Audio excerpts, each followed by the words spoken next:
All right, what's up everybody? We're back with my RS3.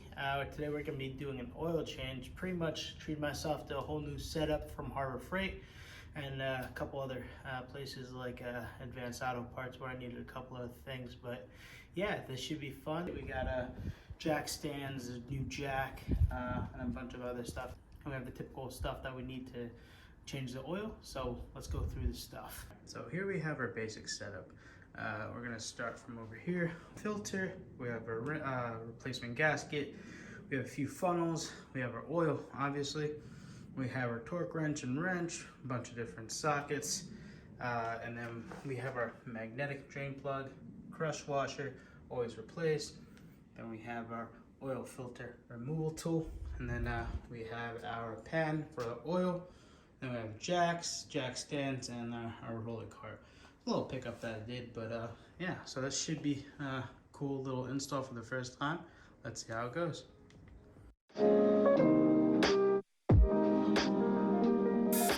All right, so here we have the car. It's all fours are off the ground, as we can see. Go ahead and try to get a little bit of a 360 view so we can see what the car looks like underneath right now. Pretty accessible, I would say.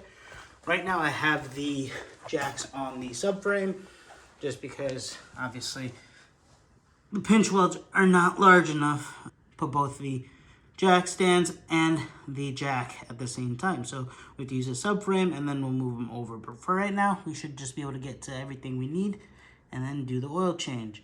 So let's get to it. Before we start the actual oil change process, what we're gonna do is gonna check the oil level that we have currently. So removed our dipstick, cleaned it off a little bit, so we're got no residuals on here. So now we're gonna go ahead and reinsert the dipstick. We're gonna go ahead and put it all the way in, secure it, and then take it back out. And it looks like we're right below the max line, so you guys should be able to see that. Hopefully, we should be good. So let's go ahead and clean this off. One thing is, leave this to the side just because it'll allow proper drainage and it will create a back pressure that will actually allow flow from the oil pan. So we're going to go ahead and remove the cap as well. There we go, put that there. There. We're going to go ahead and jump to the bottom and take off the underbelly pan, the plastic, and then get to the oil pan. Take off the plug, drain the oil from the filter housing and replace the filter, pop back in the plug, replace the crush washer, and that should be pretty much it for that down there. And we hop back up here, replace the oil, and we should be good for the most part. That should just be the oil change. Pretty straightforward, pretty simple. The hardest part is honestly getting the car up off all fours. So let's go ahead and start the process. What's up? All right, so first time down here. Hopefully we brought all the bits, otherwise we're gonna have to go grab them real quick. And looking at it, I don't think I grabbed the right one, so let's see. All right, so we got 3 T25s on this side, and then we should have another 3. If I'm correct, there should be, yep, one right up front. All right, so that should be that. Okay, so, and then back here, I believe, let's see if we got the right one. T40. Look at that, we got the right one.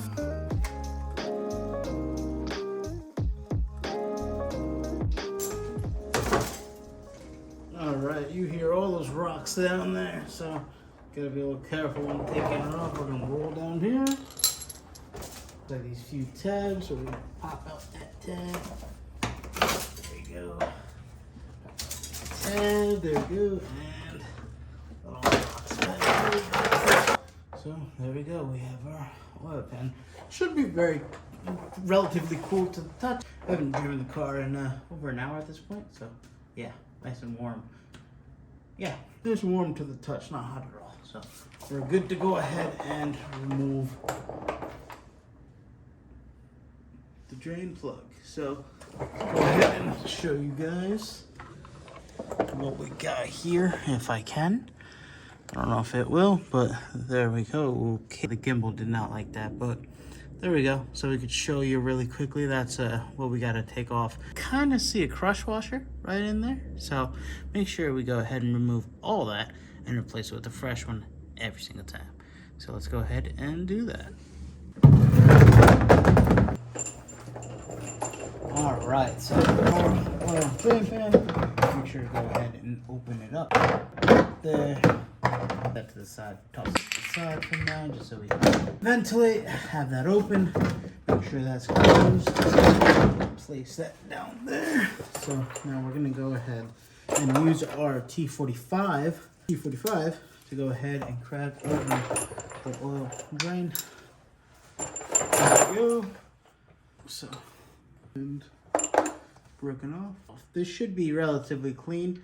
Just got my oil done 2,000 miles ago. Less than, not even. I think it's like 1,800 miles. So we're just doing this out of caution for the most part. There we go. And then, like always, make sure to use a new one. And what we're doing actually is we're actually using a magnetic oil drain plug. Yeah, it's an extra few cents, so why not go ahead and just use that, just to make sure that there's no issues with this oil. And it's already pretty dark for a couple thousand miles. Not super extremely dark, but yeah, definitely gonna start changing it relatively often now, just because it's a healthy thing to do. We run performance cars, so why not treat them right? Especially with products and companies like FCP Euro that make it really easy to do so. So yeah, that should be it. We'll go ahead and let this drain for a little bit. In the meantime, let's go ahead and locate the, okay, we got it right here. We have the oil filter right here, so there should just be a little cap that should just fall right off, if I'm correct. So let's see, does it twist off? Yep, that's a twist. It's a twist type of thing, so I'm just gonna go ahead and twist it off. This is gonna allow us access to, essentially there's this little nipple in here that we can take and push up and to the right and essentially let out all the fluid that's remaining in the oil filter housing. So, alright, so we're gonna let that drain and yeah, come back to it once we're done. And then we can go ahead and drain the oil filter housing and hop on the oil filter and toss everything back together, throw in the oil from the top, and yeah, that's it. Pretty much done.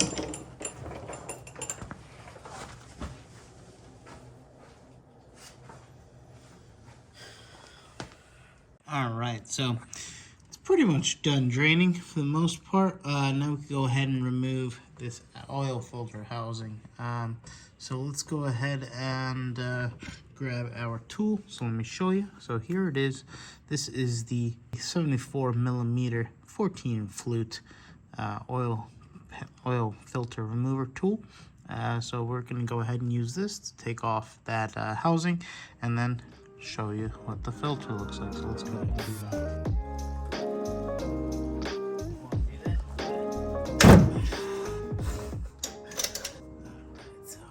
That's out. There you go. Go ahead, wipe this all down, and change out the oil filter. All right, so here we have the oil filter housing and the old oil filter. So let's go ahead and remove the oil filter. Oh, a lot easier than I thought was gonna happen. So obviously inside should also be a little not crushing, but just a little O-ring that you always want to make sure you swap out, and pretty much all oil filters should come with a replacement O-ring for you to use. So here it is. I just pulled it out like you saw with a little screwdriver. And it looks like it even has a little tab for you to pry it out with. So let's go ahead and grab the new oil filter. All right, so here it is, the new oil filter. A little side-by-side comparison. This is the brand new one, obviously, and this is the old one, obviously. So let's go ahead and just take some of the old oil and just coat this with it a little bit, just so we don't have any seating issues, and that'll make sure the longevity of the seal. So go ahead and coat this nicely, nice thin layer of oil just so it's not dry, and then go ahead and just fit it right back in. So it's gonna go ahead and push it in. Remember that tab was facing up, so that's a good indicator to use. There you go. Yeah, so we're gonna go ahead and make sure you pop back the spring that you push to the side. That way you don't have a leaking thing while you leave. So there you go. This is all good. Yeah, so we're all good there. Go ahead and same thing, put it in. Give it a nice couple taps, not too hard. Those are just little taps. But yeah, so let's go ahead and take this, throw it back up top. We're just gonna go ahead and toss it right up there. So you should be able to see a big old gaping hole right behind this guy. So let's go ahead and put you down so we can go ahead and install it. So hopefully you'll be able to see from there. Just gonna go ahead and move this guy out of the way a little bit. Feed that guy up there a little bit. And then just go ahead and try to screw him on. So get the right angle. That's the tough part with all this, is getting the right angle. And you're really afraid of cross threading, but with your hands you pretty much won't be able to cross thread it to get it started. And then obviously you're gonna use a tool to go ahead and finish her off. Like I said, don't need a Hulk smash it, just nice amount of pressure. There we go. That's all we need. So just hand tight. Hand tight. That's it. There we go. Everything should be back. Everything should be good. And toss then the oil from the top. Make sure there are no leaks. And yeah, we should be good. So there we go. We have it all drained out. No oil in the car basically right now. So move the dipstick, clean it off, make sure it's nice and clean. And then, so this should be a pretty obvious test. Pull this back out and there should be nothing on it. Nope, nothing on it, bone dry. Put this back into the location where it needs to be. And then grab that, put it to the side. And the RS3 requires approximately 7.5 quarts of oil. So that's what we have with the Moly 5W30. So let's go ahead and use our funnel to fill her up. So the funnel that we're going to use is this guy right here, but we're going to use this guy just to stabilize a little bit, and then use this guy to actually do the funneling. So this is going to be the first 5, and this is obviously all going to go in.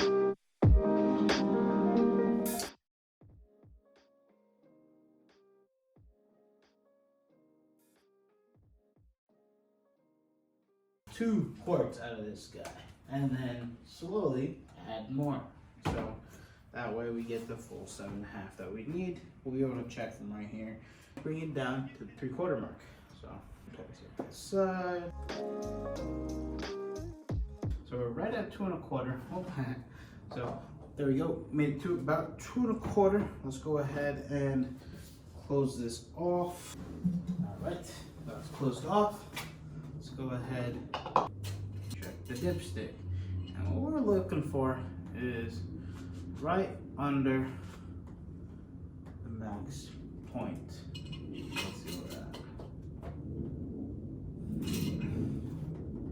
looks like. We're right below the max point. So hypothetically speaking, we're gonna go ahead and drive the car a little bit. That should drop slightly. So we're right where we should be. Let's go ahead and show you guys where we're at. You'll be able to see, hopefully.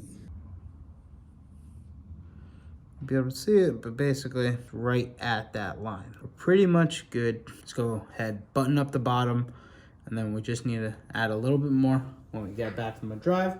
That way the oil pump's able to pump everything through, and we'll be able to see what the new level is and then top it off if needed. But we should be good. That is on there. They're nice and tight, all good. And what we're gonna do now is button up the bottom and then go for a little drive, pump everything through, and then basically we should be done.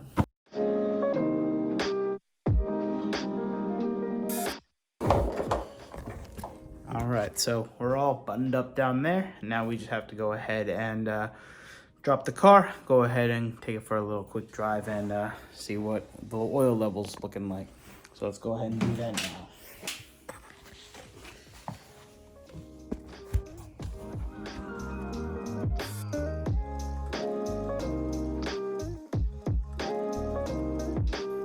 All right, so there we have it. The car's back on the ground.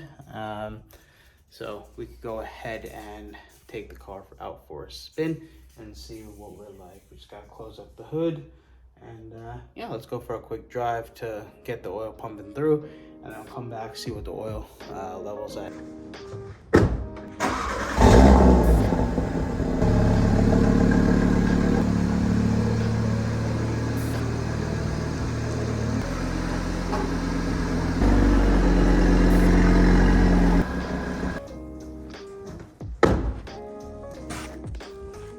Went for a little drive really quickly. Let's go ahead and open up the hood, the oil level. So there we go. Grab the dipstick, go ahead and clean it off as thoroughly as possible. Go ahead and dip the stick and then go ahead and grab it. Nice, perfect. So we're right under the max, basically right where we started off from. If you remember, if I could get that in the shot, basically that's exactly where we started. So that's perfect, we're good. That is basically how you change the oil on your Audi RS3. It's not very crazy or different than any other car really. You take the oil out, put new oil in, replace the filter, replace the gaskets, replace the plugs. That's about it. That's an oil change. Make sure you're using the right type of oils, as every car is different. So yeah, there we have it. Back at it with another one. Thank you for watching, and I don't know what I'm doing, but hey, I don't think anyone really does.